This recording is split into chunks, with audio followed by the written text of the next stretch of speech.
It's the Benz Brunani womanist. Baby boys, baby girls, you need to hear this. If you sit down, receive this realness. Make sure your cup's ready for the tea, we are go sip it, yo. Hard times calling for your long throats. You might learn something you never know. Collect you fine, and she's one of a kind. Don't say you're mine, say you're mine. It's another week of some Fxckery. Yeah. Welcome to another episode of SYM, obviously known as Say Your Mind officially and unofficially known as What? That's right. Suck your mum. So you notice a slightly different setup this week. It will be explained shortly. Obviously, if you're listening to this just in your ears, you won't notice a different setup. So don't worry about that. Like, don't start stressing yourself out. So what's been happening? Well, first of all, I just feel like I haven't done it exclusively yet, but really big shout out to all of the people that I've got on Patreon. Like, every month, I'm just like, how are new people coming? And how are you all just so dedicated? Like, you comment and you write to me, you check on me, and you give money every month. Like, it's just wonderful. Like, I appreciate you, like, being around. So at some point, I'm literally going to say like all of your names, but I'll say it like just your first names. I won't like bait up your government. Like, I won't do that. But yeah, just thank you so much for everybody that is supporting that, because it's amazing. Whenever I look at it, I'm just like, rah, really? Like, you keep this podcast literally going, because it's the funds from this that I use to like pay for sessions and stuff, like to record. So it just makes my life that bit easier. So I appreciate you lots. If you want to join us on Patreon, it's patreon.com/Kelechi Okafor. So yes, wonderful. And extra content is going there as well. So we've got some extra content today that's very, very interesting. What have I been doing? So I'm tired. That's not going to come across in my voice because I'm sounding so effervescent. I am exhausted because I've had like an extremely, extremely busy week. I've been having my swimming lessons. I've been going to swimming lessons because, slavery, and, just wanting to stay afloat in this life, figuratively as well as literally.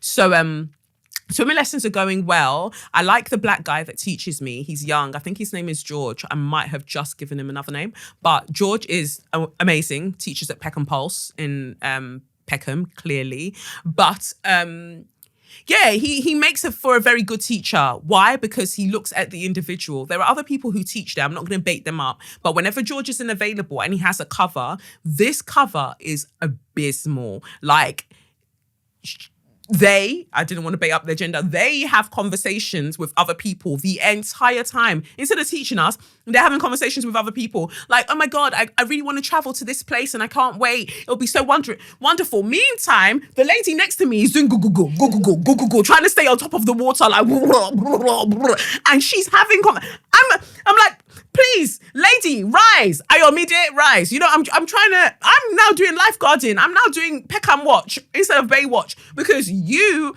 are busy having conversations with other people. That's wild to me. So yeah, if you are going to have swimming lessons done at Peckham Leisure Centre, please make sure that it's George that's teaching you, nobody else, because you obviously want to go home after the swimming lesson and not find yourself submerged under the water. Just a pro tip, a life hack there. And apart from swimming, I've started BJJ lessons, and I'm excited. BJJ, imagine my surprise. It doesn't stand for Blowjob Juniors. I thought. Yeah. Well, it actually stands for Brazilian Jiu-Jitsu. And I've wanted to do a sort of martial arts for a while. And I've been thinking about which one do I want to do? It was a toss-up between capoeira and BJJ. And the only reason I went with BJJ was logistical as a woman.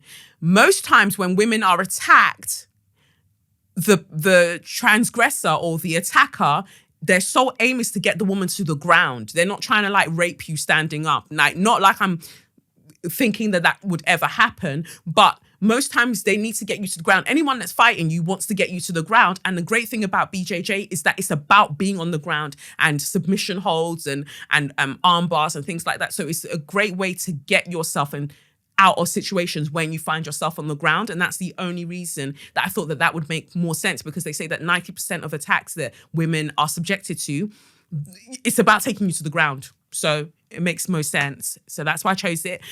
I was very apprehensive because it was full of white guys. And to me, the seventh circle of hell, all white men going, oh my God, this is so cool, right? Why can't we say nigger? So no. So at the moment I walk into a room, I see loads of white guys. I'm like, oh my God, here we go. So I was the only black woman. I don't tend to like being the only black woman in spaces because people move mad and then I've got to move madder and then everyone's shocked. Like, wow, but did you not invite me to this mad party? I arrived. I attended, behave yourself.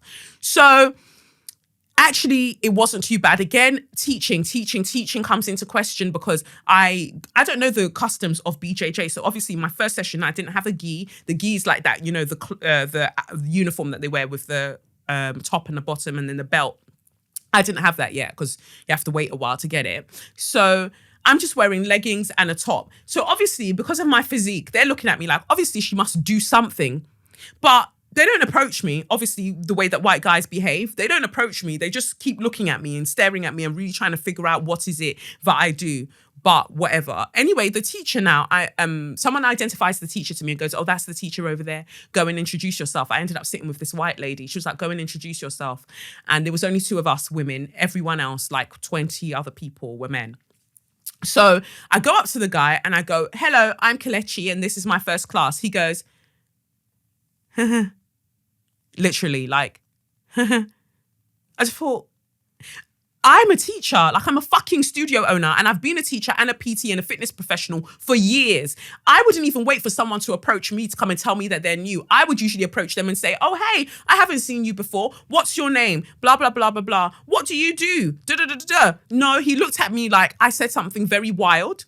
But I went, got on with the session anyway. I kept up for the most part. The conditioning is an absolute ball buster. The conditioning is horrendous, but I love when workouts are horrible. I love when I feel like, oh, any moment now I might die. It's great to just kind of teeter on the edge of life and death. But that was great. The conditioning was great. I just felt like he could have explained things better, but fine. Second session I go now. More newbies. There are 2 new white guys and me, the newbie again. And we're doing our thing and they actually give us a section this time for us to practice our shit. So I thought, oh, that's nice. That's, considerate. At the end of the session, I go and buy my gi because I've decided that, I want a gi now. I want to get my full uniform and I want to do this properly. So I go to buy it and the guy at reception goes to me when we're trying on which one fits me best. He goes, you strong woman. I can't do a Brazilian accent. I'm so sorry. But anyways, he's like, you strong woman. And I said, yeah. He said, what do you do? I said, he said, you sprint? I see you fast, you sprint? I said, yeah, 200 meter sprint. He said, yes. And he calls to the teacher that gave me, he calls to him and he goes, hey, she's a sprinter. We got it right. She's a sprinter. And I was thinking, so you were proper having full-on conversations. And then the guy looks over and he goes, yeah, I thought you did something. I was trying to figure out what it was, but yeah. And I was thinking, no, because you don't need to be having conversations about me. That's a bit weird. And you could have just asked me. What's funny is that this teacher loves playing bashment. This white guy that teaches the class, he loves playing bashment. And I will be forever confuddled as to how people like black music, but get very nervous around black people. It's really weird to me. I've never, ever understood it. But the second session was much better than the first session. I now have my gi. I'm yet to try it on. I just literally took it home. And I'm hoping that now when I look like everybody else, obviously not skin wise, but now when I maybe look like everybody else, I'll be treated a bit nicer. But I'm looking forward to it. I'm looking forward to like growing and maybe competing eventually. We'll see if I ever end up competing. We'll have to like flash back to this when I'm just like British champion white belt. But let's not get ahead of ourselves, like baby steps.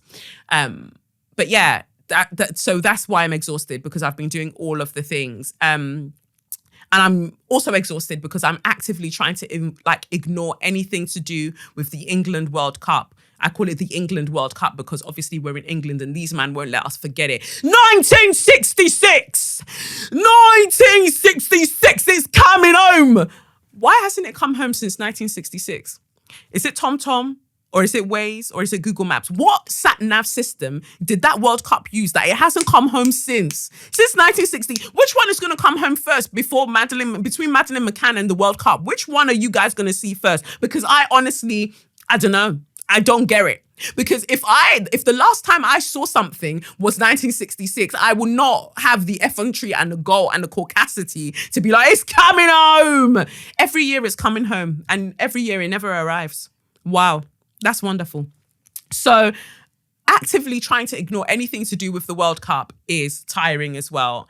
And by the time that this airs, I hope England will be out of the World Cup. I know some of you wanted a bank holiday and whatever else, but my heart would wilt to hear English people constantly going on about we're the champions of the world, because you think you've seen racism now. The racism that your eyes will see if these people win the World Cup.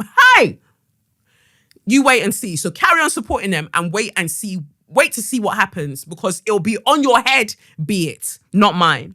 Anyway, that out of the way, let's get to the tarot. So the tarot for this week, I pulled from the Black Angel deck of cards, I pulled the Drummer. The Drummer looks a bit like me, but the description isn't very much like me. So the Drummer, she's got a bald head and she's got really nice big triangle earrings and she's got really full lips. She's got green lipstick. I don't understand, but okay.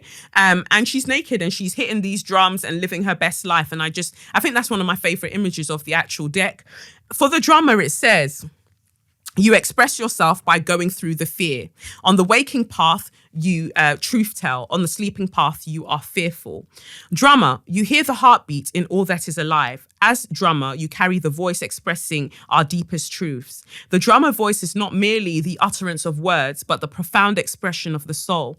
On the waking path, there is no silence with the drummer. You communicate in many ways. You are constantly expressing yourself and life's experiences through some form of creativity. You might sing, write, teach, play an instrument, or be involved in drama or theatre.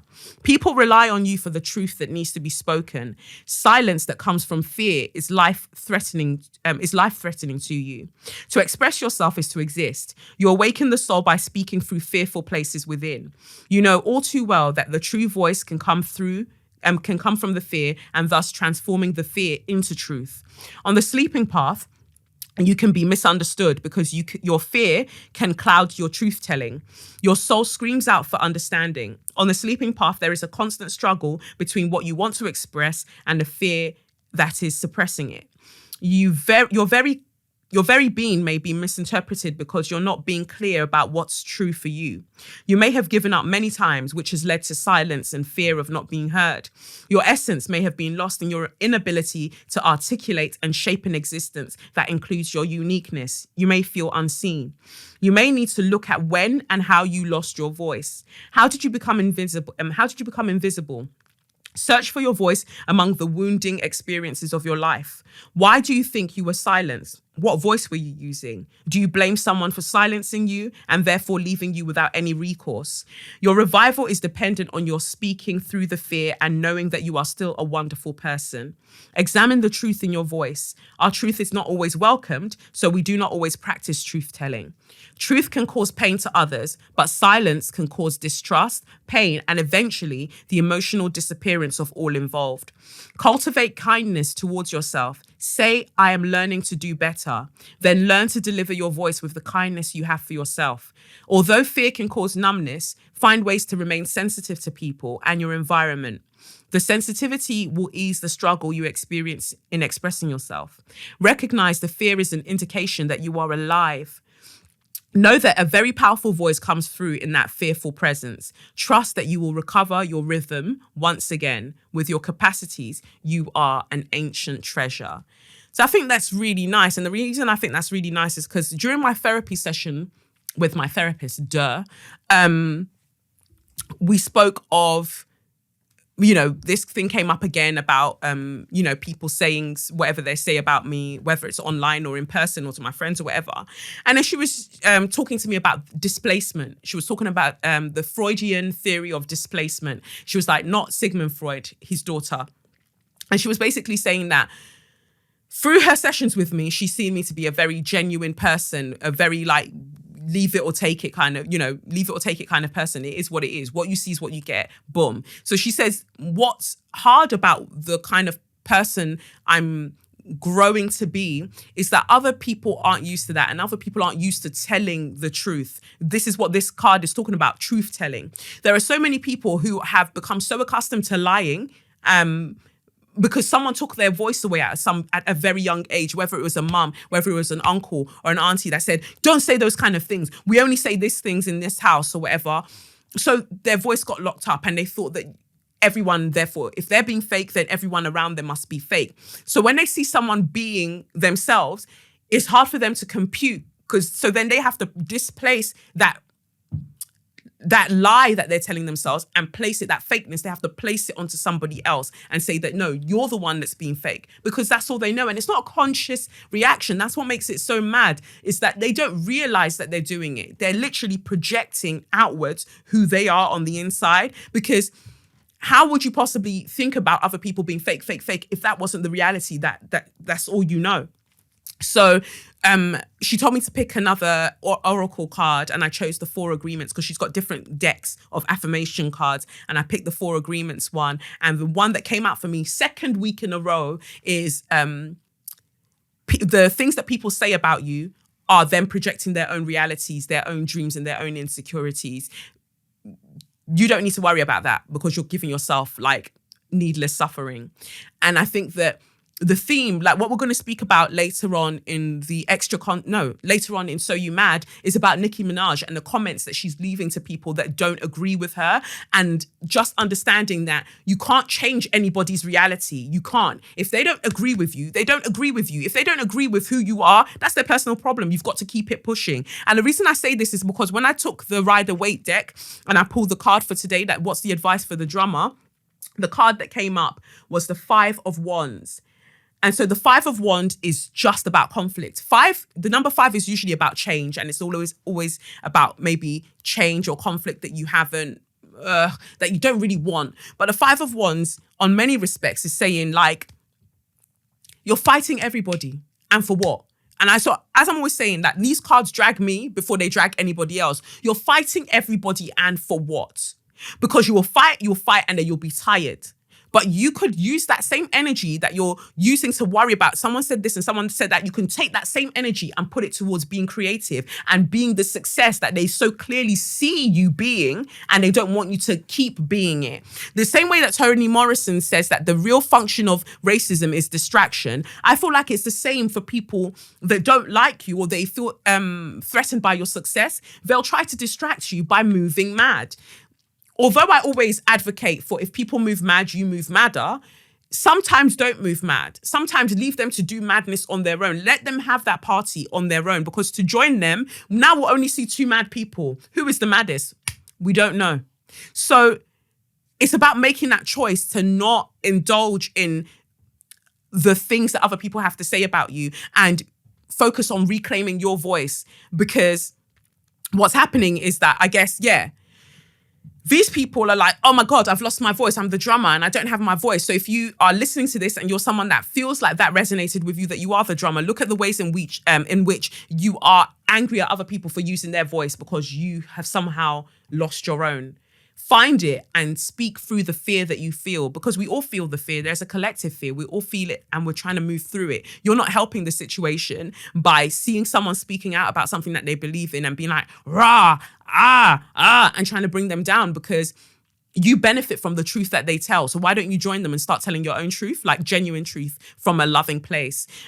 Also, the 5 of Wands, even if you don't feel like the drummer is about you, some of you have friends that aren't really your friends. And more so, I'm thinking of in the workplace, because whenever I see wands, I'm always thinking about action, work. In the workplace, Sally might be acting like she's cool with you. Meantime, she's chatting to HR about, I just don't feel comfortable about the way she brings jollof. I think that's what it's called. I think it's called jollof. It just makes me feel uncomfortable. The way she eats it. I can smell the spice. I can smell the spice. And I don't like it. And I just couldn't confront her about it because... I couldn't confront her about it because she strikes me as someone that could be aggressive, and I don't want the aggression, honestly. I just want her to stop eating the jollof. That's all I want. That's what Sally's doing to HR.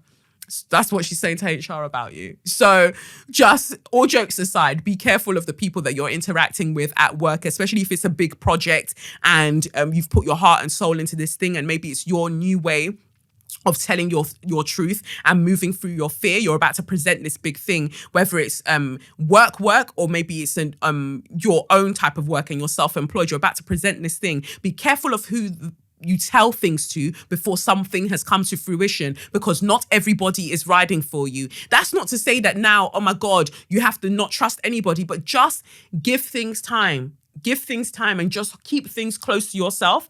And when the time is right, then you can share it, because people aren't always who they seem, because some people aren't telling their truth. They're not drumming to life's beat. Like they are doing other things. So don't let them be the cause of like your distraction. And also, if you're in a relationship, this is also like lots of conflict. So if you're in a relationship, sometimes just because you won the argument doesn't mean that you are in the right. So just take a moment and think about that. Like, just because you won the argument doesn't mean that you're in the right. Sometimes people just can't be fucked to argue with you anymore, and they just want peace. They just don't want to do it anymore. Maybe you're the one that's doing it. But if you know that you're letting someone get away with something because you just can't be asked to keep arguing and arguing anymore, you need to start telling your truth, because what's the point of being in the relationship if you're not being your truest self because you fear being alone? I would rather be alone than be lonely, you know? And I feel like if you're in a relationship and you can't speak your truth, you're motherfucking lonely. So get those things together is all I have to say. So that's the tarot for this week. The bottom of the deck. So what's the advice? What's the advice for anyone dealing with conflict? The extra content, I'm going to be discussing the Two of Cups, because that's what came up as the advice at the bottom of the deck. Two of Cups. Basically saying like, yeah, the only way you're going to be able to deal with this is to find peace, but that peace is reciprocal. Like people have to meet you where you're at, and you'll feel more like the drummer if you fill your own cup. That way, fill your cup with truth, and you'll be able to accept the cups of other people that also have truth in it. At the moment, your cup is empty, so you're vexed with everybody else that has their cup overflowing, Psalm 23, living their best life. You don't like it, you need to deal with it, basically. So that's that. Now, I have the special honor of introducing you to our guest today. That's why I told you that we've got a new setup. I have Cecilia with me, a baby girl, an ultimate baby girl, a vlogger of the vloggers. You will see something, a beautiful babe. We'll be back shortly. So we're back in the place. Cecilia baby. That's my vibrato. Welcome. Thank you so much. This feels so unreal. No, seriously, it's like, you know when you watch a TV show and then bam, you're on the TV show. Well, at least it's not with Piers Morgan. Yeah, no. I forgot he exists. I've blocked and muted him. I've blocked him so. Like, you know when the Alan Sugar thing, I was like, oh, he's alive. Yeah, still there doing the most. I just thought a house would have fallen on him. Fucking witch. But no, he's still there. It makes me so angry. He's the worst. He's the absolute worst. I would rather. I think Alan all Sugar of Black than Twitter him. honestly needs to just stop paying him attention. They stop. Because They need to ignore this is how he him. thrives. Oh. They need to ignore him. And he knows. And he knows, and he keeps doing it to them. He keeps doing it. So that's why and they could use their energy in such amazing ways and just not give it to him. But before we even carry on, let the listeners know who you are and what you do. This is I've awkward. said bits, but go on. You know when people ask you like, what do you do? And you're just like, what do you like? Things. Yeah, I'm a vlogger, Instagrammer. Do I look at the camera? Yeah, you can. I'm a vlogger, Instagrammer, just content creator. I hate that word because it's so commercial. It's so like. The one I hate is influencer. The thing is, it is a word. It's a word. Of course, It's a thing. Content creator is also a thing. Yeah. But it's like now everyone's dashing about influence. Like influencer, Why do I influencer. feel like we'd end up talking about this in a good way? But it's just very white and it can be very tiring at times. But yeah, so that's what I've been doing for like the last. Started my YouTube channel like 8 years ago when I was at uni. Wow. My parents dragged me into law and I hated it and I wanted a creative outlet and then I started YouTube and like bam. But you are doing so well. You've got 67,000 subscribers. It's a bit less than that. No, that's what you've got. No, it's like 30,000 less than that. No. It's 36. It's 38,000 now. Really? But yeah, it's growing. Well, in my mind, I think maybe you have. you've added all of my following together. Yes. That's what it's around that number, all of them together. And that's wonderful. But yeah, you're doing well, girl, as well. I mean, every day your following go up. And then you always have to do your messages like anyone can get. And I'm like, oh. You have to remind them because every time I feel like I have to as well. When it gets to 30K for Twitter, I'm just going to like relinquish my verified badge and then start misbehaving. Oh, does verified stop you from? No, because I really want to misbehave and I don't feel like I can do that with a verified badge. I thought you were misbehaving already. No, that's what's wild. That's what's wild. It hasn't even started. Like the amount, and I think people don't understand this. So you've been holding yourself back. I write tweets recently? And I delete it. This has been for years. I write tweets and I delete it. I'm just like, that's too much. I need you. That you is need too to. much. I need you to just. The book I need to publish needs to be all my untweeted tweets, and then maybe they'll jail me. Like on each thing. Yeah, like this is why I didn't tweet this at the time that I thought about it. No, you need to start. It was too wild. When you have the energy, I really need you to start. Not need you, but I really do live for it. Just the misbehavior. Yeah. Like sometimes I send things to my brother, my baby brother, and I'm just like, do you think I should tweet this? And he's like, no, please don't. I beg. You're going to start a war. Don't do that. Don't do that. They're going to suspend you. Don't do that.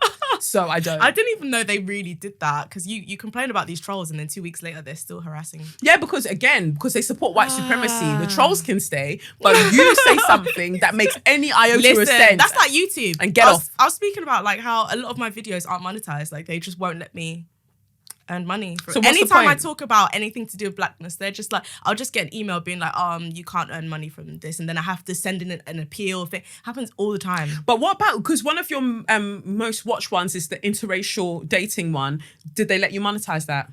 Surprisingly, yeah. Wait, no. Yeah, they did. Yeah. Without any trouble. Yeah, of course they would. Weirdly. Because I feel like YouTube especially has this thing. Are we going to talk about interracial? Please, no, please. Because I've actually talked. They love it. It disgusts. It actually makes me sick. It's YouTube's bread and butter. So of course they wouldn't. I didn't know how much they loved it. I mean, I always thought that black girls loved it, but a certain type of black girl. I just get tired talking about it because this is. You know when you're around something and you're just like, I can't. I don't even talk about it. I did the video and that was it. But yeah, I got trolls for that video. I got loads of support. Yeah. But collectively, like whiteness. I honestly did tire. People love I don't know it. what else to say. They love it. And like, YouTube will keep encouraging it because people come to watch that. I think that it's a way of living vicariously. Even the algorithm, the way the algorithm's set out, everything's really sketchy. Yes. It's really sketchy. There's loads of conspiracy. All I know is that being an influencer while being black is blooming hard. I notice it when it's you or Nerd About Town or like I love her. I love her tweets. Women who are influencers and their shade has passed a certain level. I noticed that the money is less. Yeah, the money is less, the following is less, but the work is more. Yeah, always, you have to do double. Always, and they also don't expect you to create quality content. Or sometimes they go to you because they know that you do, but they know that they'll get it for less. Yeah. But I have friends who are lighter than me and I just see their following count. This is what I'm saying. And then the trips that they are offered. Listen. Mad. Everything. I remember like being in touch with a company and they didn't want to give me any money. And then I saw my friend who had it almost equal amount of following than I did. She got paid. And I was like, oh wow. So there is money. So there is a but money you just tree. Don't want to give it to me because I don't deserve it. Why? Listen, when I mean it happens every day, as in I get no's.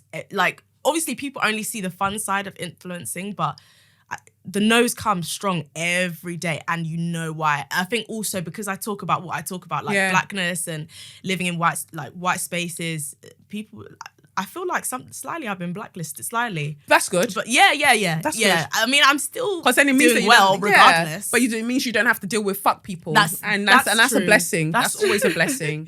But so are you going to get management? Do you have management? No, I don't have management. I have a management of sorts, but they don't do much. Okay. They just send like useful info on like when the algorithm changes or when I need technical assistance, they're there. But mostly everything I do myself. And that's a lot of work. It's so hard. When do you rest? Rest? What is rest? What are those? It's the silence. It was you could have heard a pin drop. I have a therapist. So I go and see her on Thursdays. Good. I rest. I think before Bali, I just went to Bali. Before Bali, I really wasn't resting. And now that Bali's, it's very like self-care. But it actually is like, there's a lot of things it ain't. Yeah. I know people getting snatched up and robbed in Bali. So it's not all peace and Julia Roberts. But but it did teach me just take time. Like, just slow down. Yeah. Like, don't kill yourself. I loved seeing you in Bali because you just like, you look beautiful all the time, but you looked so beautiful because there was a piece that you were exuding that is limited when you're in this Babylon. I said that it's going to kill you. I said that this place wants to kill you. It does. Not only does it want to kill you, it'll make your skin ugly because my skin was glowing when I was you out were there. just living your best life. Because like you were vitamin smiling D. so much. You were just having the best time. I was meeting new people. This place, it and this is why we say it. We cannot come and kill ourselves because this place wants to kill us. No, but it's wonderful. It's wonderful to see like all of the things that you do and showing younger black girls that it's possible. I hope so because I really wanted to see that. Like one of the reasons I made my YouTube channel is because I was really tired of a lot of just seeing pretty faces without any substance. Yeah. Oh, that sounded so mean. No, it's not. It's the truth. Sorry. It's the absolute truth. Just like some of them are absolutely stunning. It's like being in your presence.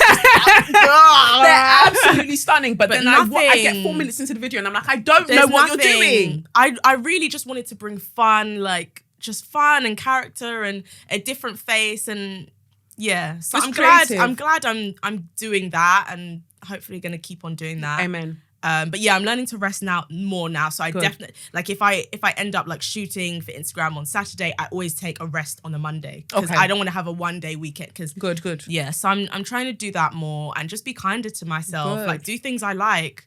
Like why are we so mean to ourselves? Why do we hate ourselves? Why? Like I genuinely feel like the world makes you. It's like you don't deserve to do things that you like. Yeah. I think also being Nigerian as well. There's something about being creative, it's like you're not allowed to be. Yeah, it seems like a waste of time. I think that's what a lot of parents, I mean, now that they're seeing how John lucrative Boyega and all of these my dad is like, oh, why don't you be on TV? But we had this conversation 4 years ago. You wanted to kick me out. So I mean, so what? Don't get me wrong, I love my dad, but you know, Nigerians are very... They are, when it comes to that, parents are slow on the uptake. It's like you said, capitalism. Yeah. It's like, oh, well, there's making money though. Yeah. Oh, we are there. Forget about your emotional fulfillment. Listen, it's making money. All you the go fact there. They might be your purpose. Yeah, your no. All of that goes out the window. No, just if it makes money, you can do it. If it doesn't, I'm really sorry. You can't express yourself in that way. Nigerians don't believe in self-care anyway. No. They're actually allergic to you resting. But I feel like that's also part of a symptom of colonization. Because if you grow up just being a worker, 100%. That's all you know. Like people judge you on how hard you've worked. And then it's like, where is your baby? And what else? And carry on working hard there. So if they see you resting, it's like the worst thing ever because how dare you? How dare you? And I encourage it now. I feel like that's a radical act for us to rest as an act 100%. Of rebellion. Like I'm chilling. When my mum calls me and she's like, Kelechi, what are you doing? I'm resting. My dad would be like, what have you done? I've been doing bits. I've been a British citizen. I mean, that is exhausting. Listen, my dad was telling me that apparently if you migrate to another country and work there, when or if you come back, you have to pay your taxes and your NI for your pension. Oh, yeah. So it's like, you can't escape. And this is why... So I'm being punished now for just going and living my life. So apparently because the NHS and stuff needs to be paid for, which I understand, but it's like, dang, like... Well, we're going to get to the NHS later, but they're wild for asking for money, fucking pricks.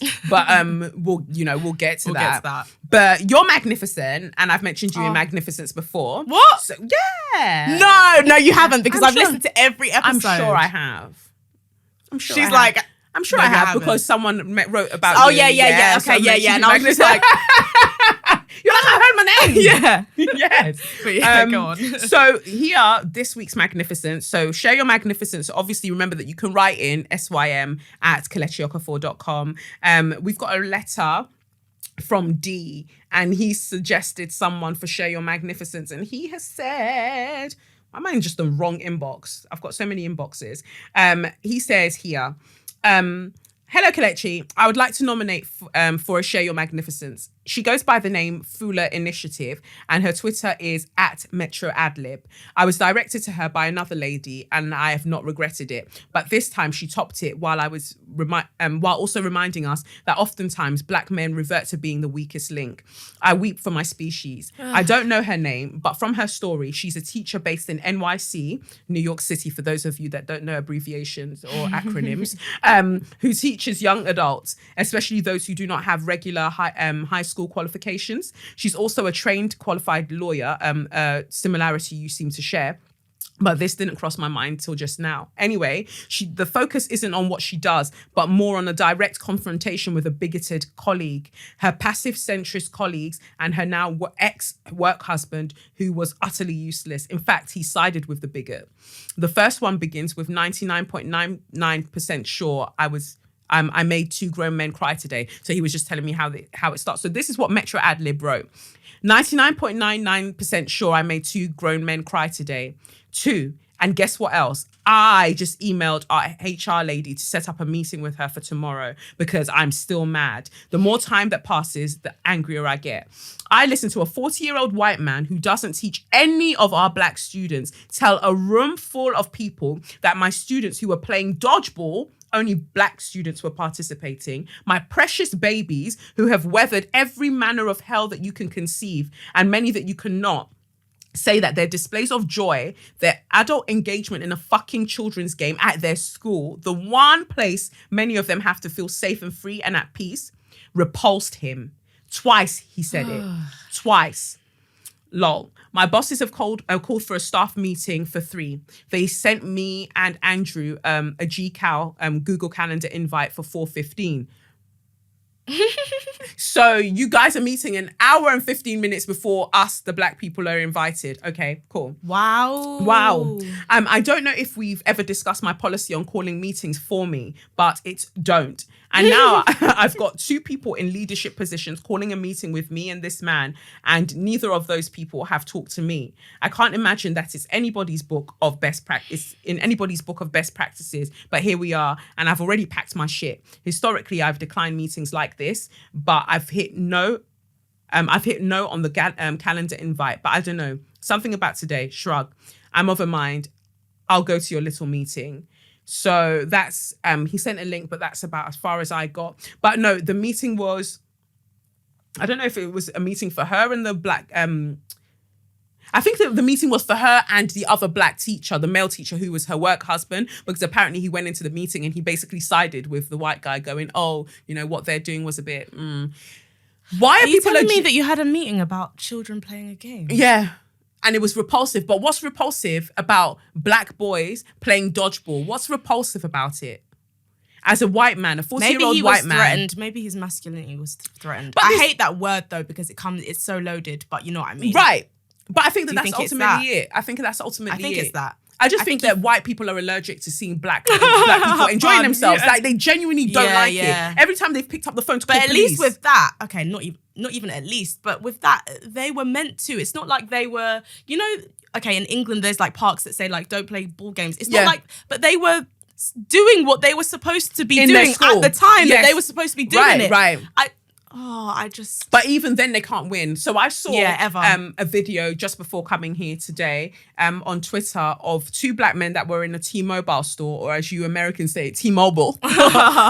So they're in a T-Mobile in America somewhere, and they were just looking at phones, pricing phones. Someone decided to call the police from outside and say that they feel like the 2 black men were robbing the store. She's outside. She's not even inside. And call the police that they're robbing the store. And so the police They're robbing? Yeah. By looking with their eyes. They're stealing with their eyes. And white people are so preoccupied with theft. They're so preoccupied with theft. Yeah, you do it the most. But everyone else, you've got a problem with. You've got a problem with everybody else potentially. But do you know what? I was listening to the reel and they were talking about the fact that white people know that they have the power. Yeah. And they're using it very consciously to affect some sort of negative change to those black. So it's like, okay, I don't like their presence. I'm gonna do something that's gonna inflict some sort of harm. Repulsive is what you called black boys just playing dodgeball, just playing a sport. It was repulsive. What was repulsive about it? Did they have shit smeared on their faces? But the thing is, they will see stuff that's actually repulsive, and they'll laugh, like sexual abuse or rape. Yeah. And feel no way. Nothing. They'll hear of another fellow white man shooting up 250 people. They'll blink. And they'll say nothing. Or thoughts and prayers. Thoughts and prayers. That's their fave. That's the line. Right. They'll shoot up a school of children. Oh my God. That's not repulsive. Terrible. But we can't take away and we can't introduce gun control because people should be able to be free. You know the energy that goes into organising a meeting? But I want to know, why are you meeting at 3 p.m. and you've invited the person that you're talking about to come at 4:15? Yeah, 100%. That's so very that means dodgy. You'll conclude, and then when I arrive, you're just telling me the conclusion. Yeah. But that's when all of you will fall down. You will all fall down dead because that's not happening. Mad. It's so mad. I'm just because I want to know if it's the work husband that she was referring to. Andrew, because she didn't call the white guy by his name, so who knows? But Let's just call him Gary because they're always called something. Mortimer, one fool. It's a mess. It's a mess. But thank you, Dee, for sending that through because she does deserve the share your magnificence. This is a black woman who's out here doing wonderful things for black boys, and she's just trying to protect them. Black boys need that space to actually have a friendship. Because I feel like there's not much emphasis on black men actually being friends, like actually having a friendship especially where there's this stigma of them being able to share things. And that mental health space of just being able to be open. I think that's just so wonderful. So yeah, she's amazing. She's amazing. And for black boys to be happy, I just want to see more visual representations of black men being happy. Not everyday pain and struggling. Yeah, pain, struggling and this hard face like I'm hard. Gangster, let black boys be happy. Let them be joyful. This is what we're all saying about black boy joy. #black boy joy. Let black boys be out here being joyful. But you're repulsed by it because you're not used to seeing black boys being happy. You don't like it because they're not even meant to be happy. They should be doing something of service to you. Mad. So that's the first share your magnificence. My second share your magnificence goes out to Therese Patricia Okumu. Love her. For scaling the Statue of Liberty. Yeah, love her. And she is a baby girl to me. So if you were unaware of the story, I'm just going to pull up what I got this week from Essence. And it says, police have apprehended a black woman who climbed the Statue of Liberty on Wednesday to protest the separation of illegal immigrant families. As I like to call them immigrant families or migrant families. But okay, you can add illegal if you want to. According to CNN, the woman later identified as Therese Patricia Okumu climbed up to the robes of the Statue of Liberty on the 4th of July. Her protest turned into a nearly 3-hour standoff with police. Okumu took part in an earlier protest with a group called Rise and Resist before she started climbing the statue. According to the police, she told them she was protesting the Trump administration's zero-tolerance immigration policy that until recently separated migrant children from their families. She declared that she wouldn't come down until all the children are released, according to sources. Okumu was seen at various points pacing back and forth on the base of the statue, lying down and then casually sitting down. NYPD's highly trained emergency services and aviation units responded along with the US Park Police, and eventually they were able to talk her down. Well, I swear I saw her in a chokehold, but okay. I swear I saw that image. I haven't seen it yet. I swear I saw that. Wow, but okay, it wouldn't surprise me. Liberty Island, crowded with visitors on one of its busiest tourist days of the year, was evacuated. So they're pissed because they lost more money. According to the New York Post, Okumu is a 44-year-old immigrant from the Democratic Republic of Congo. They had to include that. They had to. Bree, who's a baby girl, I love Bree Newsom. She said, protesting at the Statue of Liberty, demanding an end to the state violence and the inhumane detention of children seems a fitting way to spend a holiday that's purportedly about celebrating the end of tyranny. Happy 4th of July to Therese Patricia Okumu. So I love Brie for doing that. And Brie also is part of my Share Your Magnificence because she's been doing bits as well. Well, she was doing bits from 2014 or 15, I think. Now, here's my issue. Rise and Resist, the organisation with whom she had earlier protested with, initially distanced themselves from her. Oh, here we go. It begins. Right. The person who climbed the Statue of Liberty was one of the 40 participants in our planned banner action. But her decision to climb the statue was made independently of the group. I knew. Without consulting any other member of the group, they said in a statement. Basically, we weren't involved in any... We don't know that from the inception of this idea. We don't know that to the end. No, we don't know her. We don't know her. We understand and share her desire to see the immediate release of children from detention and reunion with their parents. But we hope that her legal representation will arrange for her release under her own recognizance. So don't affiliate her with us. We're not anything to. We're not part of them. After an outcry at their response, the group released another statement. Because everyone always does two. Always two.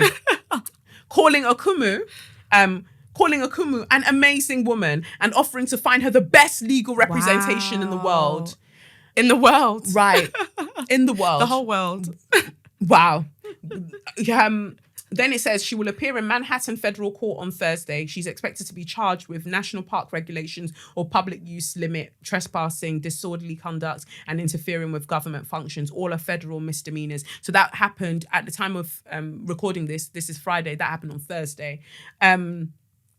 And Bree says, Black women are on front line of revolution in America and have been for generations because the system of white capitalist patriarchy was literally organized around our enslavement. This is also why we represent base of progressive movement. Y'all erase this reality thinking we exist to save others.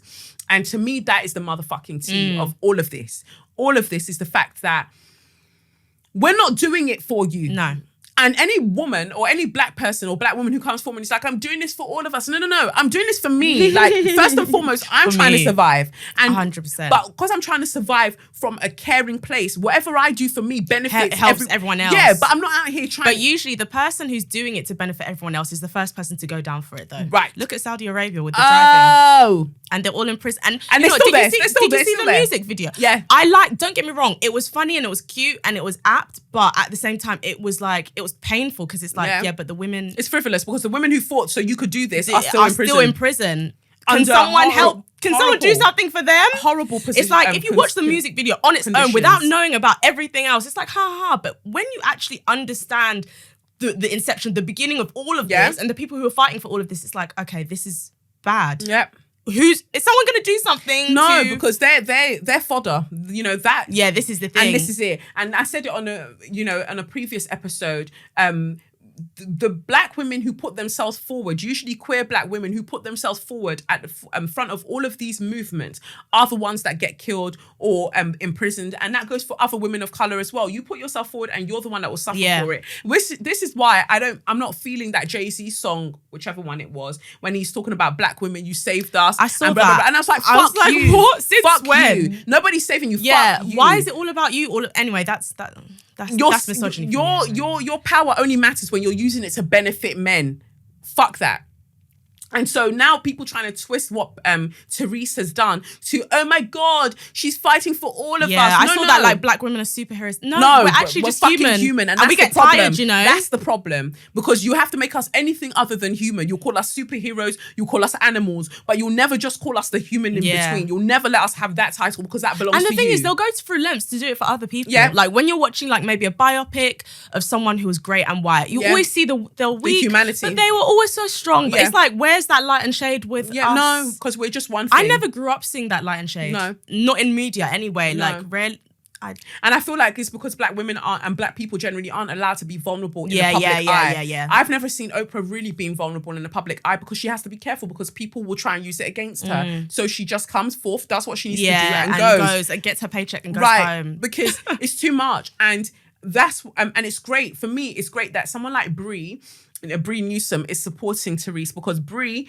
she was the one that scaled to take down the Confederate flag. So on Brie's page, she's written, Brie Newsom drew national attention in 2015 when she climbed the flagpole in front of the South Carolina Capitol building and lowered the Confederate battle flag. The flag was originally raised over the South Carolina Capitol dome in 1961 as a statement of opposition to the civil rights movement and lunch counters sit-in protests occurring at the time. So that's why I like Brie. She had a harness, and that's another thing. Brie had a harness to go up that flagpole and take that motherfucker down. She was just like, no, because this is a direct opposition to us being, us being here as black people. 100%. It's not staying there. She got arrested. She's out here still doing bits. Therese scaled the Statue of Liberty with no harness. She had nothing, just her hands and her feet. That motherfucker, she is strong. Yeah. She is strong. That's insane. And determined. That's planning as well, by the way. You think she just woke up and thought, Statue of Liberty. I'm just might give it a go. Why not? And I'm like, challenge? Babes, if you can scale the Statue of Liberty, teach me. And See, and if this was a white woman, they would have gone in and been like, oh yeah, she was learning to do this, she does this, she does that. Like, they would, all of that light and shade. I always say 3D. I feel like they'll humanize her. Yeah, they'll show all of that and really like build a story of not so much to make it a fairy tale, but to see a full image. They'll humanize all her, of this talk that we're doing about, oh wow, like she's done this and you don't really see that online. You just see, some of them aren't even saying Therese's name, which bothers me. And then I misspelled it as well. And I put Teresa, but Therese. So for me, my whole issue is the fact that she did all of this, and she said that Michelle Obama, the most amazing first lady that this country has ever had, said that when they go low, we go higher, and I can't see anything that's higher than the Statue of Liberty. I said, yes, babe. Wow. And then she also had a top on that said, white nationalism is terrorism. No, white supremacy is terrorism. I love that. And I said, yes. I need to. Where can I? Is it online? On eBay? Yeah. Okay. I'll find it. I was just like, I'm going to get that top because 100%. White supremacy is terrorism. But they'll never tell you that. No, but we are aware because it is. Yeah. So big up Brie and big up Therese for doing wonderful, wonderful work. I stand black women 100%. That are out here that are saving lives through saving their own lives. And, again, Therese is doing something for others. Like, I want those children to be freed. When are white people going out of their way to help other people with no self-interest there? When? Very rare. Very rare. But they don't see colour though. Right. Don't see colour, but these children are held. And nobody's... Every year, a certain part of the community wants to tell us about, don't ever forget the Holocaust, don't ever forget this, don't ever forget that. But you know why they do that though? Because they were the saviors in that whole thing with Winston and all of. Right. It makes them look good. Right. But when we look at the backstories and all your back channel, communications, you were actually aiding all of that happening in the first place. Wow, I didn't know this. Yeah, but you're telling us to support this, support that, and never forget, never forget. But if we're never to forget, why can we not see the direct correlation with what you're doing to these children and holding them in literal fucking cages away from their parents, and you don't see that there's a problem with that? Therese saw that there was a problem and she decided to do something about it. And this is why I say that allyship can fuck right off, and white allies, generally speaking, can fuck right off. Because when she did that and aggravated the state and aggravated authorities, instantly they denounced her and they were like, we don't know her. Yeah, exactly. But then when they now saw the acclaim, isn't what you wanted results. She went and got results. But this is why a lot of people say that protesters just protest for the sake of... You didn't want... Because did you want any effect? Did you want to affect change? If you want real change, you know that you have to go out of your comfort zone, and you're not ready to do that. So that was interesting. I think it was also the legal implications that scared them. I think it was that was like... But they're fucking citizens. Most of them are white, so you're less... She's an immigrant. Yeah, exactly. Allegedly. They probably wouldn't even have arrested them. They would... she's on a gap year. Right. She's feeling risky. But she risked it. And she 100%. Doesn't want to be visible at this time, but she still did it anyway. So I thought that they're trash. That was a lot. So that's Share Your Magnificence for this week. And now moving on to So You Mad. So You Mad. Our first topic for today is Nicki Minaj. Oh, sis. Not even Nicki Minaj. Nicki Minaj. Why is she Nah. Minaj? Oh. Nah. Because she's doing a lot lately Yeah, that she is. does not need to be doing. Yeah. She's doing Babe. too much.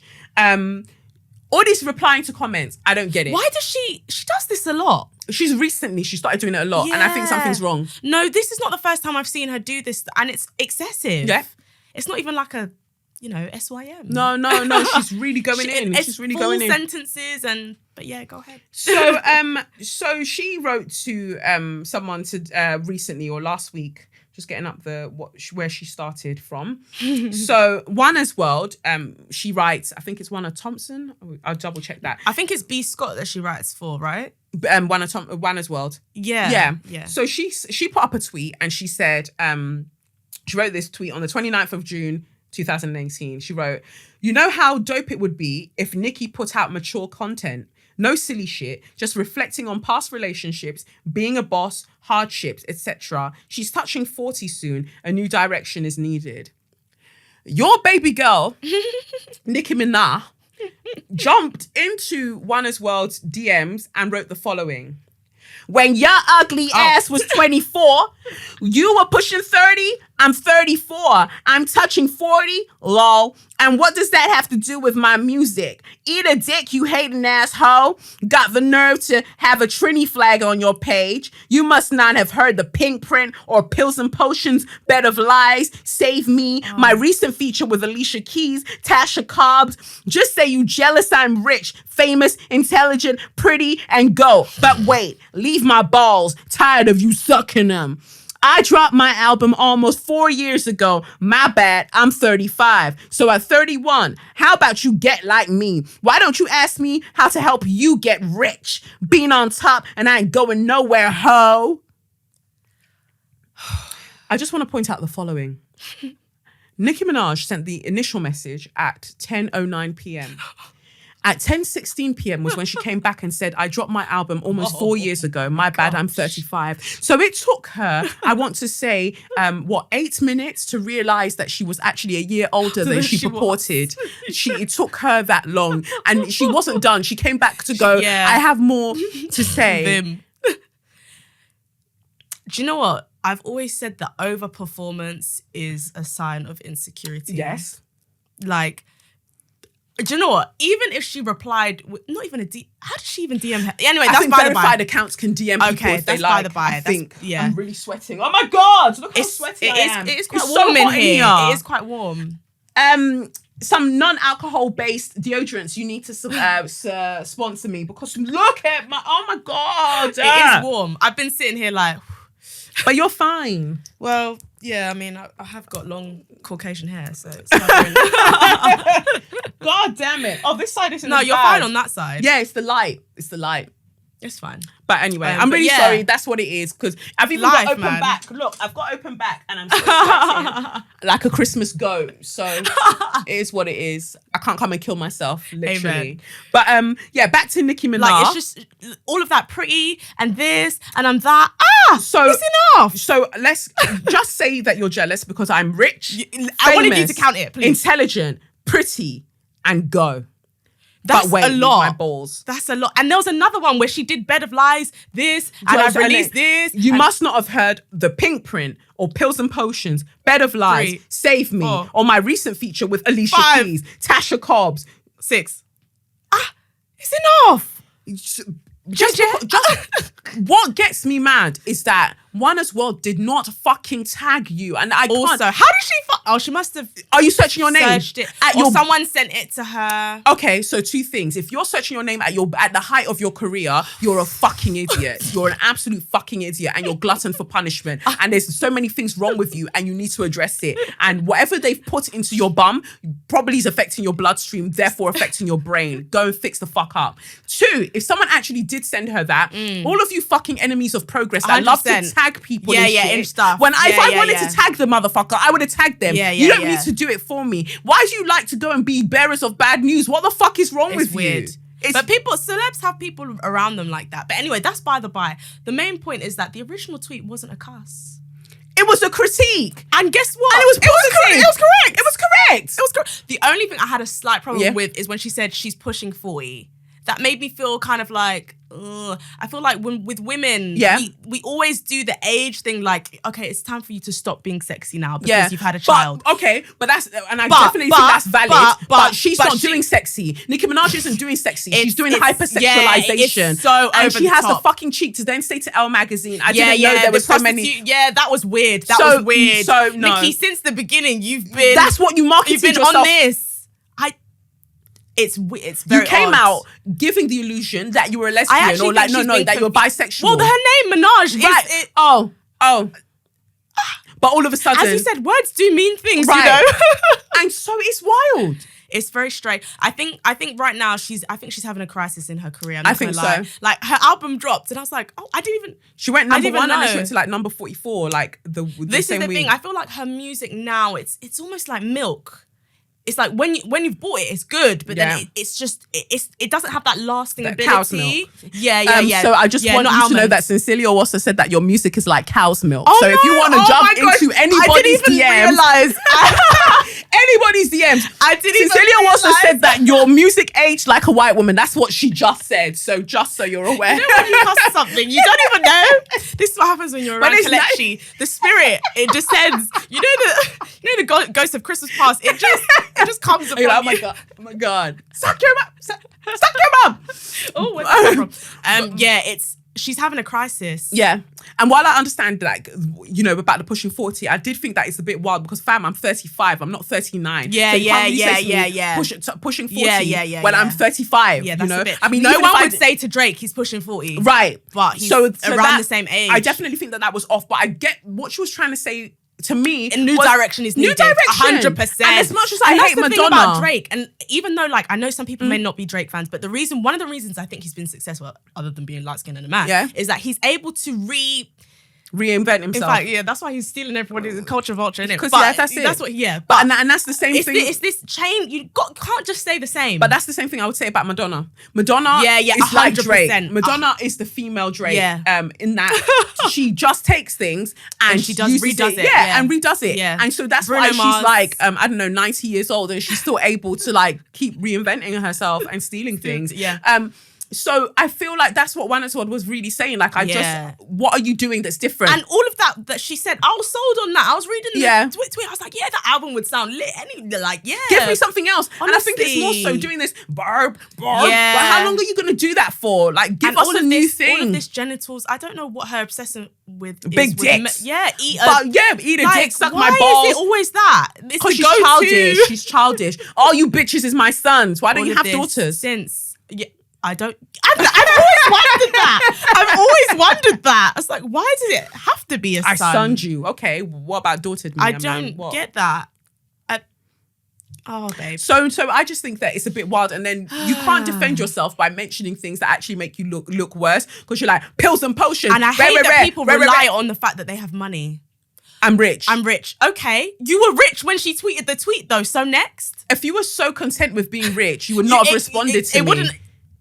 You could have blocked your ears with some dollar bills, but you responded to me. Right, just chuck them inside your ear, but you didn't do that. You responded to me. So it's not enough. This is a classic case of how money just doesn't, it's not enough. It doesn't fulfill you. No. But anyway, you told us you bitches can't even spell Prague, but then you being able to spell Prague isn't making your life any better, bitch. Clearly. So I don't need to spell Prague either. Yeah, it's a low moment. Hopefully she rises, but it's a low...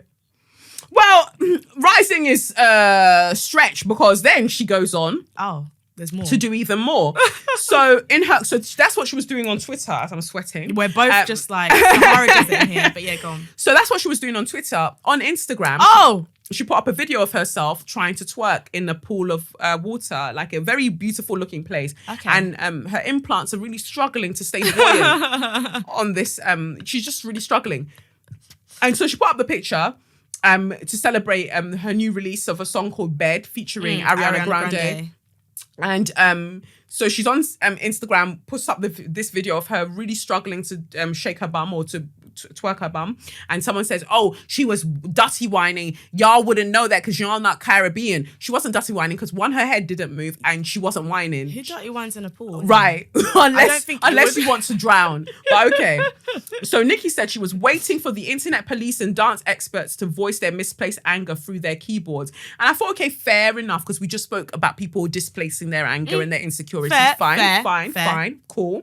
But you obviously knew that the video was Struggle Olympics because you had to write the caption, oh, here people come, the dance experts. Oh, is that the caption? Yeah, so if that's your caption, her caption is, when you hear Bed is the #1 added song on Urban this week. Thanks, y'all. Oh my God. Waits for the internet police and dance experts to voice their misplaced anger through their keyboards. So she knew, obviously, that the video was trash. So anyway, someone now commented and they said, you too stiff. Another one wrote, Nicki with a numb booty. Those are horrible. Very. Because if I feel like someone's posted something and I don't like it or I don't think they've done very well, I just scroll on. I close my mouth and I scroll the fuck on. Who don't do that. People cannot see things and just mind their fucking business. Ever. Face your pussy clut front. If you don't like it, keep it moving. I always say people don't know which way is front. So they can't face it. So they can't face it. These times they're doing exorcist and their head is just moving round. Like, it's this way. You know? Face your fucking front. So what if I seen that video on Explore page, because I don't follow her, but if I'd seen that video on Explore page, I would have seen it and I'd have just moved on. I wouldn't have said anything. Especially because it's Nicki. Right. Because it's the point? Okay, well, this is what's new. What is my comment going to do to your career? Well, clearly, I always used to think, if you comment, they're never going to see it. But clearly... No, but she's feeling that insecure at the moment. And I've always said... She did take a break off social media, right, though. But she did not. No, because obviously she lost her relationship or whatever the thing is that's making her do all of this. But I've always said that the day that I know that I've blown, like I'm doing the things that I want to do with my career, I'm disabling every comment possible. You cannot comment on anything. I'm going to delete my Twitter. No, you won't be able to chat to me because I no longer care. I've reached the point where what you say can't affect my business, so I don't want to talk to you anymore. Like Beyonce is perfectly successful not having any conversation with anybody. She puts it out in her work and she goes. Yeah. That's the life I'm living. I don't want to know. I don't want to know. Not interested. No, I'll disable all the comments. And if you go and tag me wherever. I don't care. And then I'm going to have an assistant who will, screen everything. Yeah. I don't want to know. I don't care anymore. And I hope that she would have that. But instead, she's arguing with people. So this is what she said in response to what they wrote. She wrote to one of them. And you too pressed, too mad, too ugly, and your forehead too big. Get the fuck off my page. I'm living my best life on vacation, and Bed is the #1 added song on Urban Radio this week. Now suck my dick. It's too good. I told you about the genitals thing. It's always that. Also, if you're on vacation, why? That's where I was hoping that you'd go. That's the lane that I hope that you'd swerve into. And rich people do vacation differently. As in, you can have a vacation. As in, £8,000 a night is what Oprah was paying when she took all of her friends and family on vacation to Bora Bora. $8,000 a night for each person's room. No! Yes. And they stayed there for 2 weeks. That's rich money. She stayed there for 2 weeks and apparently she took over 50 people. I said, Oprah, come and love me. Please. Come and love me. I beg. I need it. I need. What is this? What? God, do my own. Per person. Per head. Per person. Per person. So with all of that, listen, I've been to some nice places, and I've seen how rich people do. Yes. They do it all. They really do win. As in no stress. They can really If you really don't want stress, you actually won't have to. Right. This one you're looking for. You think I'll be on vacation and I'll be looking at paradise. I'm in literal paradise. And then I'm coming to scroll to see what you man are saying. Where's her assistant at? This is what I want to know. Has she got a fucking assistant? I think she does, and the person's stressed. Because they're like, Nicki, give me your phone. I beg. Please. Oh, Nicki, give me your phone. And she's like, no, I gotta tell these people. I need to speak to my this is why the last assistant quit. This is why. Right. And then for you to now say to me, and Bed is the #1 added song on Urban Radio. She does that. Because she'll use stuff as. Because you're trying to prove something. You're trying to prove something to whom? Because I don't care. I knew that your song was doing whatever it was doing before I left this woman. Right. But now you're telling me again, like I didn't hear it the first time. I'm still saying that we ignored it. I'm still saying your wine is stiff though. Your wine is still affect stiff. It doesn't affect the wine. Your wine is doing rigor mortis. Like I'm still saying the same thing. Like I have not changed my tune. Oh my gosh. I would just block. I love blocking. I don't even interact with people. I just block them. Same. Just leave it. Same. Why am I going to argue with you? If I know that it's not the truth, why am I arguing with you? So this is what I mean. Like insecurity breeds overperformance. Like you're just doing too much. She's unhappy. Yeah. And so she says to the other user, "Are you a raccoon with a receding hairline?" So she's gone to click on the Avi in paradise. But not just the Avi, because then she says to the same person, "Oh my God, would you like me to purchase a few of them wigs so you can go on one too?" Nah, it's love, sis. So she scrolled. You've scrolled and you see that she sells wigs. Nicki, with all of that. You could have written like 8 new bars. 8 new bars in the time that you spent doing all of that fuck But they shit. would have all sounded the same. Well, because no, Safari isn't writing for her anymore. I feel like that's the thing, ever since Safari went, her life has just gone like that, gradually. Like, that's literally what's happening. He does give me life. Like, it's... Nicki, please do better, because I feel like this was so perfect for So You Mad this week, because this is someone really exhibiting madness. You don't need to live this way. Walk in your authority, walk in your greatness. Whatever you might feel about the way that Nicki Minaj presents herself and how she markets herself, the fact is the woman is great and she's achieved a lot. Yeah. Walk in your greatness. If you don't believe it, nobody else fucking will. Believe it. And even if nobody else fucking believes it, as long as you know it, you're cool. Yeah.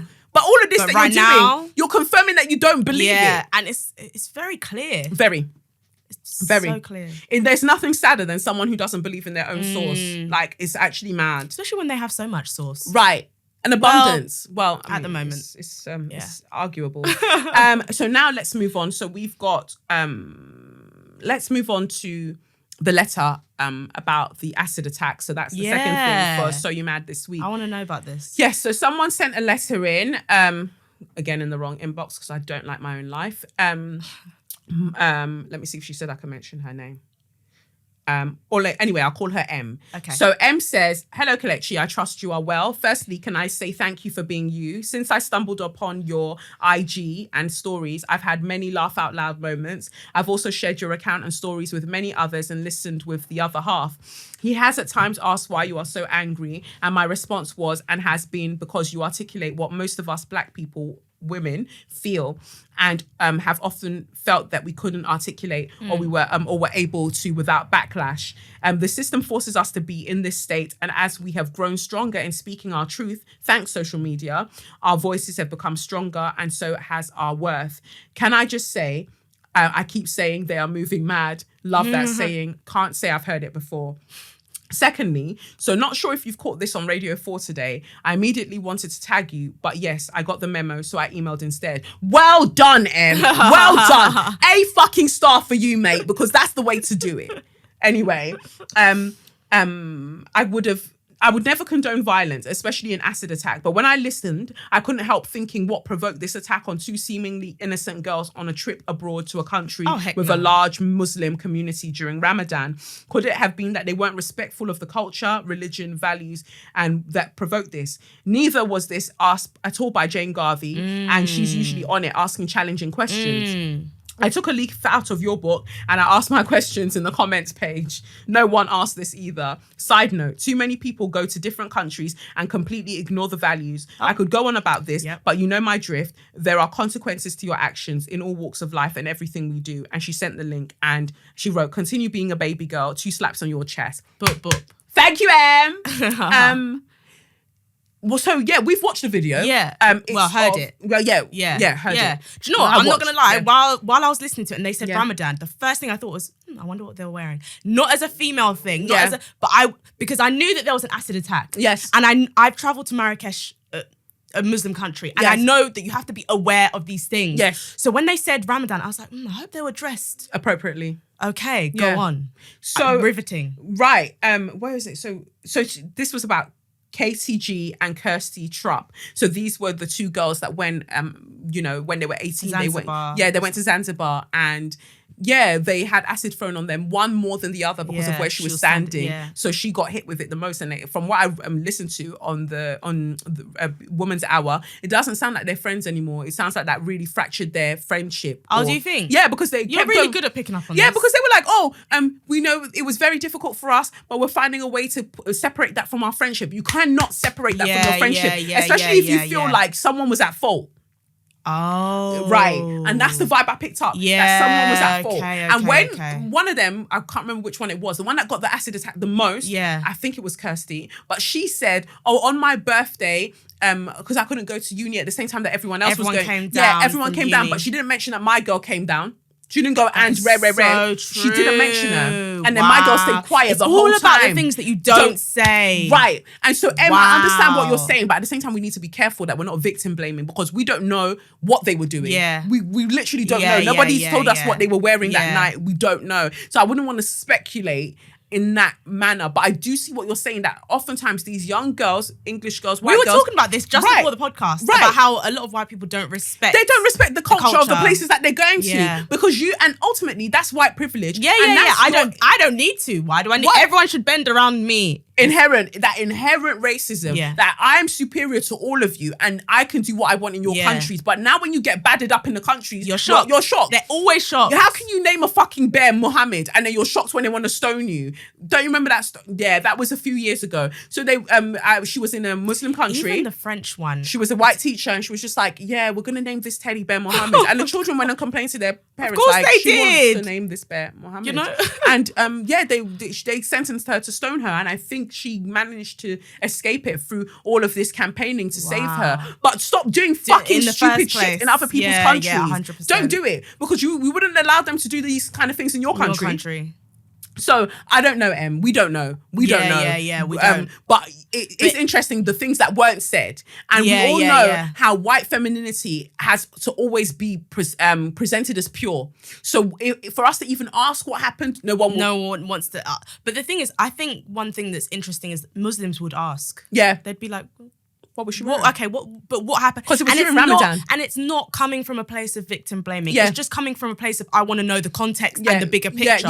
Paint me the damn picture. Let me see. But then these men already had the acid on them. Yeah, they did. So that's another thing. That is another thing. So it looks like it wasn't premeditated. It wasn't because of what they were wearing. They were just ready for them, unless they had known of them previously. Yeah, that's a weird. You'd never know because they were on like a bike. They were on a bike, and also these girls were on a trip, and so I think they'd become known in the area because they said that they were in an area that they go to, they frequent. So I just wonder if that's a thing. It's an interesting one. But yeah, it does. You're right. It doesn't sound like they're friends anymore. No. But yeah, white femininity is so dangerous. And it's scary because they always complain about sexism. Yes. But it's their first... Like, at the beginning when you were doing that thing about Susie? Yes. Susan and Sally. the cry. Yeah. It was so... Because I see them all you've got it down. Yeah. Like, and they start crying at a certain point. They start crying at the point where reasoning wouldn't be enough. So I've got to put the emotion in. Because that's what's going to save me. Because none of this else makes sense. If I just say this in a plain tone, it's not going to go down. 100%. It's not going to go down. Yeah, they love... And I think for me, growing up, I learned obviously about white feminism first in detail, my goodness. But I was very lucky though to have fairly good teachers with a good perspective, because they taught the whole book. They were like, okay, the suffragettes did this, but also, they didn't like black people. And I love that they did that because it's like, you're not making them seem angelic. Yes, good. So I already knew from the jump. Yeah. But for me, I always thought, oh yeah, they're really about this life. No, they're not. It's just for them, one. And it's also when other things aren't working in their favor, they're going to fall back on the sexism. They're going to fall back on the fact that, okay, I'm a woman. I can use that emotion. I'm over emotional side to help themselves. Yeah. Because you as a black person have no emotion and I can use that against you, allegedly. So it's so violent. It's very violent. I feel like white women are extremely violent. And I say all the time, like, white men, I can't really stand them, especially how they move. I think, like, to be specific, mainly English and American men. They move 100%. A particular way that's extremely wild. Yeah. But I would rather tolerate them than white women across the board, 100%. Anywhere, because the way that they will inflict pain upon you by just their tears alone. Nah. It's dangerous. It's dangerous, and I don't play with that. It's very intentional. Yes, it's very intentional, and it's deeply psychological. Yeah, like, they play a psychological game 100%. That they are so well versed at. It's scary, and it's what they're taught. Yeah. And I love that when white female allies come forward and they're like, "Fam, that is what we're taught from a young age. Like we get away with that shit." And I was like, you know what? I appreciate you for telling the truth, because these other girl out here, they don't want to tell the truth. Yeah. I don't know what I'm doing, so it's a problem now that I just want to cry. Everyone's against me. It's always that. I just feel so attacked. It's always that. It's always that. You need to attack some seasoning. That's what you need to do over your food. About you feel so attacked. But who's touching you right now? Nobody. So that's that for So You Mad. So Suck Your Mum this week goes out to the NHS. Happy birthday. I hope you literally is their birthday. It's their birthday, their 70th birthday, and you're growing old, not very graciously, not very gracefully at all. The reason I say this is because I'm so tired of hearing of the ill treatment of Black women whenever they're in your hospital spaces. It's deeply unfair, and it's horrible. And I say that because, whoever, most people know by now that I had a miscarriage a few months ago. Now, the miscarriage was one thing. It was traumatic on its own. But the treatment that I received from guys in St. Thomas's Hospital, that is the one that pissed me off the most. Like, that's the one that really deeply scarred me, because I thought, wow, you're treating Black women as if they're nothing short of animals, basically. And the reason I say that is because I've mentioned before, like the bits and bobs with what with everything that happened on the said day that all of this the miscarriage took place. It was just horrendous. So anyway, I wrote a complaint. A few days later, I wrote a complaint and sent it in to guys in St. Thomas's, and I also sent it to the patient something liaison service, PALS basically. I sent it to them as well because they're meant to be independent. So I sent that on let's say the 24th of April was when the miscarriage was, I think. And about the 23rd of April was the miscarriage. On the 24th of April, I sent the letter to guys in St. Thomas's. They only responded yesterday. Wow. Yes. So yesterday is the 5th of July? Yeah, 5th of July. So this person, the CEO of Guys in St. Thomas's, writes me a breakdown of each point that I mentioned. I won't go into all of them, but there's something mainly from one of the responses. It says here, despite ongoing pain, the gynecology doctor did not come to review you. It says here, you explained that despite ongoing pain, you were not reviewed by Dr. whoever, the gynecology registrar on call overnight during your admission. The gynecology doctor on call at night covers the gynecology ward, the emergency department, theatres, and other gynecology patients in other areas of the hospital. As a result, the doctor is not always able to come see patients as quickly as they would normally, as they must prioritise reviewing patients in order of clinical need. Remember that they said that. We recognise that this meant that you had to wait, and every effort is made to see patients as quickly as possible. Well, that's some bullshit, because we're going to find out shortly. It says here, the second point is that I mentioned, pain relief was administered, but staff left your room and called the doctor saying that it would not work. And this is literally what happened. This nurse gave me codeine. I was in excruciating pain to the point where I was sure, as I was lying on that bed at like 3 a.m. in the morning, I was just like, this is it. I'm going to die. And that's a mad thing, because I haven't won my Oscar for Best Leading Actress or for Best Director. I haven't saved children across the world. I haven't fed millions of children across the world. I haven't set up a performing arts school in Nigeria. These are all of my aspirations. And I was on that bed thinking, I'm not going to achieve any of it because this pain cannot be of this realm. Mad. So that's the level of pain. She gave me codeine. And she goes, oh, love, it's going to kick in about 20 to 25 minutes. Okay? What? Wait. So she goes out the door. She forgets to close my door. So she leaves it open. She goes out the door. She goes to the reception and she calls the doctor and she goes, yeah, I've just given her codeine, but it's not going to work. So what do I do now? So 20 to 25 minutes is bad enough, but I've just heard you say to someone that even what you've given me is not actually going to work. Meantime, I'm holding onto the floor. It was that painful. I was gripping onto the floor to try to kind of steady myself. And I was throwing up profusely because I couldn't take it. But I've just heard you. And so their response to me was, I cannot believe this. Nurse such and such explained that when a patient is admitted to a ward requiring pain management or other medications, these must be written up or prescribed for the patient by a doctor in order for nursing staff to be able to administer them. If a medication or gas and air is not prescribed, nursing staff are not able to administer it. Adequate pain relief and other medications should have been prescribed to you prescribed for you prior to you being admitted to the ward, but that does not appear to have been the case. Nurse such and such confirmed that this has been followed up with the medical team to highlight the impact this has on women on the ward and ensure ongoing learning. Nurse such and such discussed your experience with regards to your pain relief with nurse such and such, who was caring for you overnight following your admission to the hospital.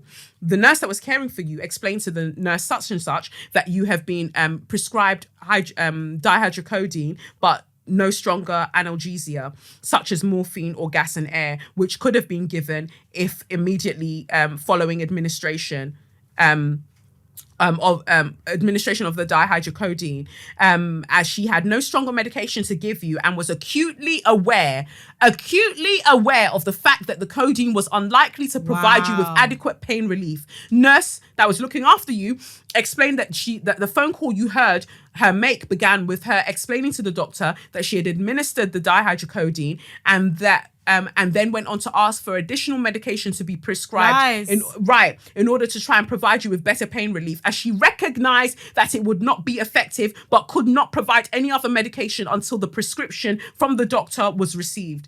Nurse that was looking after you relayed this issues to the clinical lead of gynecology as their regular incident feedback. The lead of gynecology reminded the medical team that adequate pain relief, including breakthrough pain relief and other medications, must be prescribed for patients before they're admitted to the ward. Nurse that was looking after you reflected on your feedback and recognizes the concern it caused you to overhear her conversation with the doctor. I'm sorry for the concern this caused you. First of all, I'm really sorry that this happened to you from beginning to end, because second of all, what? Right. So my first thing is that you said earlier on that the doctor couldn't come and see me even though I was in excruciating pain because they've got to prioritize people based on their clinical needs. So you also were called by the nurse that was looking after me to say that whatever I had wasn't enough. And that still wasn't sufficient for you to come down. That wasn't enough. And then you're saying to me, oh, I'm sorry that this caused you concern. Not concern. Also, did he actually apologize? No, the whole thing at the beginning, like for this whole thing, I was looking for. And the thing is, nurse that looked after me just got to reflect on the incident. On the incident, right? Okay, cool. So she just got to reflect on the incident. Now, the next point that I made was when my partner approached the nurse's station, the nurse was asleep at the desk. What? The nurse then did not understand what my partner was saying. Now, my partner's Polish. She speaks perfect English. Yeah, so there's nothing wrong with... You're not struggling to understand what he's saying. And he went to her and he was like, she's in so much pain. She's in so much pain. Like, he was scared. Like, she's in so much pain. What can you do? The lady's like, what are you saying? What are you saying? What are you And if you can't understand what someone's saying, surely you get up, follow them to go and see Wagwan. Because it's a hospital. Right, but that sleep and there should be a sense of urgency. That sleep was sweeting her body. She was in REM. You're right. She was enjoying. And so their conclusion now is, nurse such and such was disappointed to hear that when your partner approached the nurse's station, he found a member of staff who appeared to be asleep and then did not understand what he was saying. On investigation, nurse such and ward sister such and such identified that this member of staff was not a permanent member of the ward team. Sister such and such, therefore immediately fed your concerns back to the staff bank team. The clinical practice facilitator for staff bank discussed your feedback with the member of staff concerned, who has since left the trust, and explained that their behavior did not reflect the trust values and behaviors. It is an expectation of all trust staff to ensure that they uphold the trust values of putting patients first. This is reinforced regularly throughout the department, but you didn't put me first when my guy, the doctor, didn't come down to come and check on me. Also, what's interesting guess the color of the staff bank person that they were so easy to fire. Oh, she was black. Yeah. There are a lot of black nurses on bank. Yeah. So it's so easy for not that it's good, but you found it so easy to fire her, the black woman. Yeah. But every other motherfucker, they're still reflecting. They're still reflecting suspension. Oh, Everybody else gets to reflect. But the black woman. This is what they always do, though. It's this kind of empty apology Yes. of it, again, it's kind of thoughts and prayers. Yes. It's like, okay, well, we've taken your feedback on board, Yeah. and we're gonna do We'll do nothing. better. Yeah, we'll do better. Whatever but that everyone's means. keeping their job. Everyone's keeping their job. And Nobody's nothing's going to check. nothing's There's going to no happen. investigation, But if we can find a person of nothing. color, probably a black woman that we'll we pin can- it on. that's the person that's it. going. So it was so easy for you to get rid of her, but everybody else gets to just have reflective time and take time out in the naughty corner, if that. I have family members who are nurses. They talk about this a lot. My mum's a mental health nurse. My mum's a mental health nurse, and I see how disposable. Yeah, they're very disposable. That's the how they word. treat them. That's the word I was That's how they looking for. treat them. These people went and studied, and they're usually the backbone of your fucking organization, but you'll treat them anyhow. So it's interesting to me that you find it so easy to fire the black woman. He said reflect. Reflect. The one, Reflect. the nurse. What does that mean? What Does she sitting at home pondering? But you could fire that woman off staff bank. So I'm really sorry to that woman. But next time, do your fucking job. Do your fucking job. Sleeping is completely unacceptable. Right. Unacceptable. Right. So do your job. But I feel bad that you had to take the heat. Yeah, and everyone when everyone else gets to stay. So that was that part. So we've dealt with all of that higgy hagger. Now let's get to the nitty gritty. So one of my points that I made was that so I was holding out because I'd read all of these messages online on the forums that said, oh, I bled profusely out of nowhere, but the baby was still fine. When we did the ultrasound the next day, the baby was perfectly fine. So because I got admitted on the Sunday, they didn't do the ultrasound until Monday, and I had to fight for the ultrasound. But there was this chink of hope, even though on the Sunday, there was a point when I looked out of the window, and because that was the day of the London Marathon, I saw a balloon flying. So obviously people have been holding their balloons, but at that moment, there was no other balloon in the sky. I just saw that one balloon. And in that moment, I was just sure that that's it. The baby had gone. I knew. And that's why I've got the tattoo of the balloon on my side. When people are like, oh, why'd you get a tattoo of a balloon? Because in that moment, I just knew. So even though my mum was still like praying and she was like, oh my God, it's going to be fine. It's going to be, I just knew. Yeah. I just knew. And that was Sunday afternoon, but nothing was confirmed until the Monday. So I was holding out hope, even though I saw that balloon, even though in my soul, and I'm very intuitive, I knew in that moment, but I just thought, let me hold on because I could be wrong. I could like be that wrong. as well. Yeah. So I wanted that ultrasound to just confirm the thing. Yeah. So after fighting for them on Monday to give me the ultrasound, I got to see the sonographer. The sonographer did like the ultrasound or whatever. And she said verbatim, unfortunately, there's no more evidence of a pregnancy there, but I can see that there's still quite a bit of tissue that will have to probably be surgically removed from your uterus. Fine. So that's what she said. I got back into the room. A white woman, a consultant, came and sat on the bed, and she goes, the bad news is you have had a miscarriage. You have. It's been confirmed. But we know. But the good news is, because obviously there's good news. The good news is that everything is gone. Everything left while you were having those painful moments. That was very badly the word structure there. Good news in all of this. But you also fucking You're lied. lying, yeah. Because the woman said, whatever's there, whatever's left. So what are they expecting is going to happen now then? Right, because they wanted the bed back. They wanted the bed back. So she wanted me to go and do the rest of my suffering at home. Jesus. So she said, you're probably going to get a bit of spotting over the next few days, but that should be it. Spotting and cramping, and your period should be back in about 2 weeks. Also, when I tell you that, the pain that I now went home to now go and feel some more of was more than anything. Like, I couldn't make it out of bed. Like, I had to be helped out of bed. I was in excruciating pain the whole time. And then even more clots were coming out, which is obviously they just left me to go home and deal with. And sometimes people say that not all of it comes out, and then you still have to go back and get the surgery anyway. But they wanted that bed back so bad that this consultant, this stupid goes back to disposability. Right. Like, black women, just get rid of them. They'll be fine. They'll be fine. They can handle pain. And ultimately, this is where I'm going with it. All of the treatment I received, or lack thereof, was because she's a black woman. She can handle it. Send her out. Off you go. So that happened. And then they wrote, with regard to that, Nurse such and such explains that from reviewing your ultrasound report, you were noted to have experienced an incomplete miscarriage. This means that some pregnancy tissue, either from the fetus or from the placenta, yeah, we know, right, remains in the uterus. In some cases, patients may require a surgical procedure in order to remove the retained tissue. If he's talking to you like you're dumb, right? If the patient is clinically well with manageable symptoms, which I did not have, the patient's miscarriage can be managed conservatively with no medical or surgical intervention. This would be done following reassurance and information from the staff about what to expect.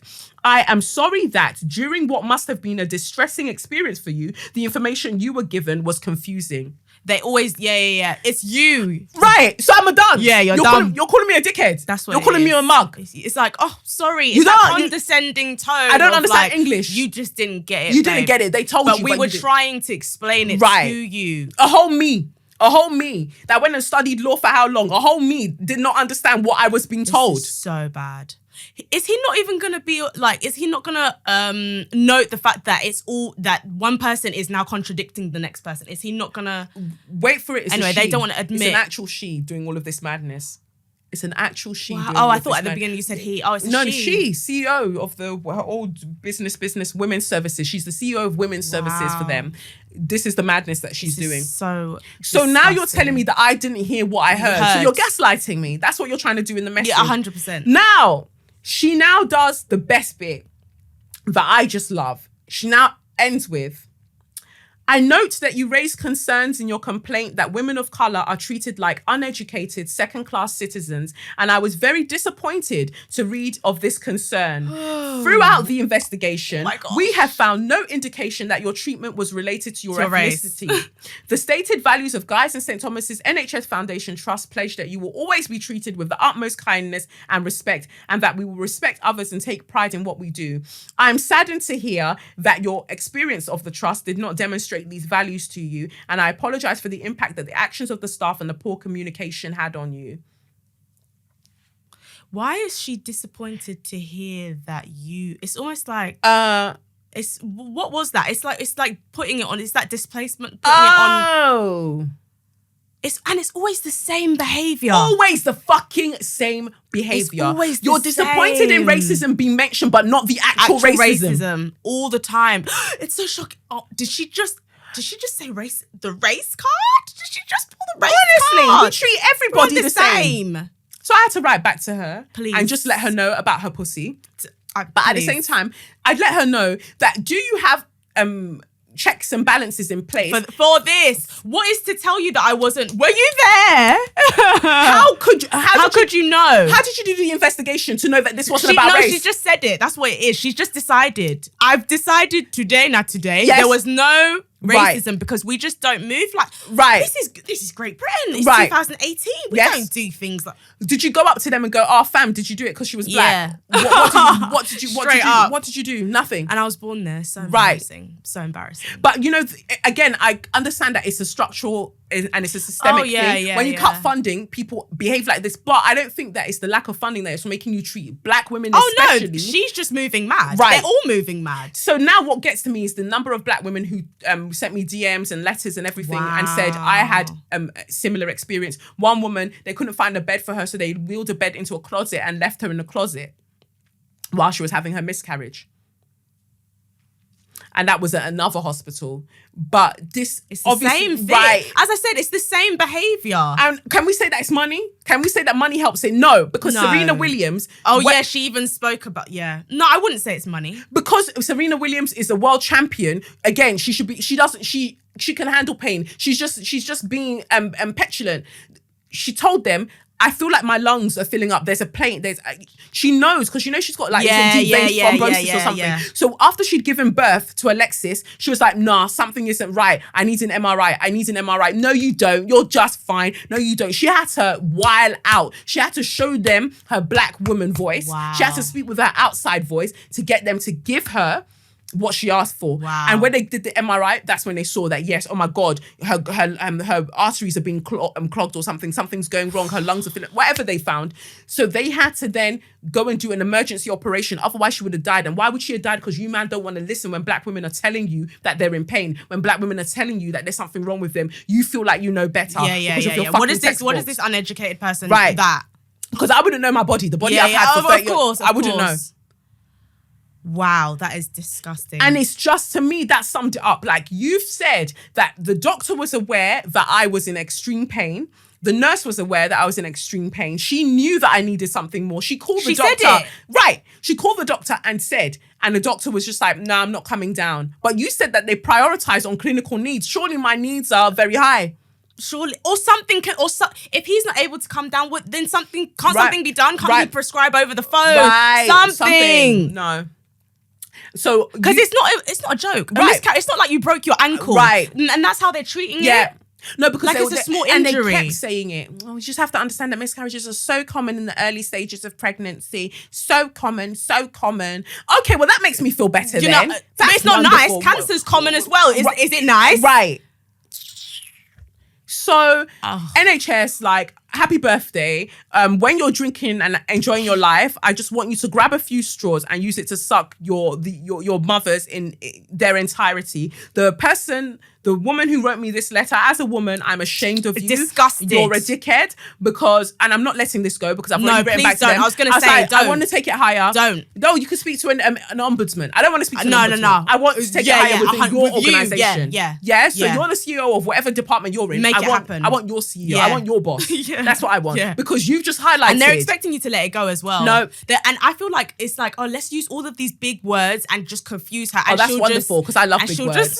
And I think that's another thing that fucked them up because she saw my name Kelechi Okafor and so she thought this one doesn't know. But my initial letter should have showed you that I don't play. I'm not playing in these streets. Sometimes it takes them a few times. Right.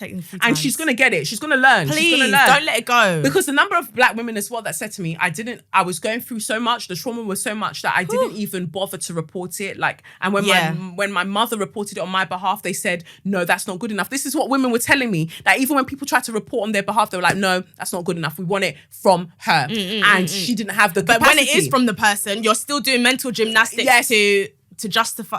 Yeah. So NHS, suck your mum. That's what I want you to do. NHS. No. Home. No. I'm not very I good need with that straws. abbreviation. I need that straws. I need for the S? I need for the S.